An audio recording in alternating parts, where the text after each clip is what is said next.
வணக்கம்ப்பா. ஒரு சிலருக்கு தோள்பட்டை வலி, இங்கே நல்லா வலி பயங்கரமாக இருக்கும். அதுக்கு ஃபிசியோதெரபி ஏதோ எக்ஸசைஸ் எல்லாம் செய்வாங்க. இருந்தாலும் வாய்வு அதிகமாச்சுன்னா அந்த மாதிரி நிறையா வரும். ரொம்ப வலி எடுக்க ஆரம்பிச்சிடும். நீங்கள் எக்ஸசைஸ் செஞ்சு சரி பண்ணிக்கலாம் அப்படின்னு நினைக்கும்போது இந்த மாதிரி வாயு பொருள்கள் அதிகமாக சேர்க்கும்போது உங்களுக்கு வலி வந்துடும். இதுக்கு என்னென்ன சாப்பிடக்கூடாதுன்னா, துவரம்பருப்பு, உருளைக்கிழங்கு, வாழைக்காய் இந்த மாதிரி உணவுகள் எல்லாம் சாப்பிடக்கூடாதுப்பா. உடம்புக்கு தெம்பு வேணும் இல்லையா, அதுக்காக இந்த பயிர்களையெல்லாம் சேர்க்கலாம். பயிறுனா எல்லா பயிரையும் அப்படியே நம்ம வேக வச்சு சாப்பிடக்கூடாது. ஊற வச்சு முளைக்க வச்சு சாப்பிட்டிங்கன்னா ஈஸியாக செரிமானமாகும், கூடுதல் சத்தும் கிடைக்கும். அந்த மாதிரி டெய்லி கொஞ்சம் கொஞ்சம் எடுத்துக்கோங்க. ரெண்டாவது, கையிலே துணி துவைக்கும். உங்கள் துணியை நீங்கள் கையிலே துவைக்கணும்.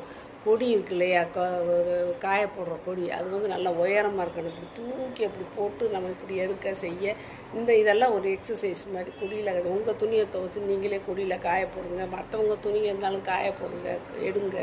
இந்த மாதிரி எக்ஸசைஸு ஃபிசியோதெரபிலையும் சொல்லி தருவாங்க. அதெல்லாம் நீங்கள் செஞ்சுக்கிட்டு இந்த வாயு பொருள்களை சேர்க்காம இருந்தீங்கன்னா உங்களுக்கு, ஆனால் அது கொஞ்சம் நாள் ஆகத்தையும் செய்யும். அந்த தோள்பட்டை வலி உடனே தீராது. நாளடைவில் உங்களுக்கு சரியாக போயிடும். ரொம்ப வலி கூடுதலாக இருக்காமல் இருக்கிறதுக்கு இந்த வாயு பொருளை சேர்க்காதீங்கன்னு சொல்கிறேன்.